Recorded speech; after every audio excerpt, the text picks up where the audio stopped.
Responsibilidad ba ng isang anak ang tulungan ng kanyang mga magulang kapag sila ay tumanda na?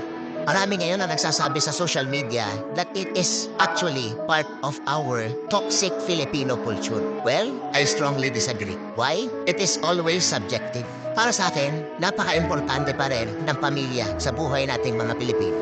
Yan ang minahal sa atin ng mga banyada. Kasi malapit tayo sa ating mga pamilya, lagi natin tatandaan na ang mga magulang natin ang naging pundasyon ng buhay natin. Na pinalaki ka niyan, pinag-aral ka niyan, binigyan ka niyan ng magandang buhay. Na darating sa punto na mawawalan sila ng lakas. Na kailangan mo silang balikan. Na kailangan ikaw naman ang mag-uruga at mag-alada sa kanila.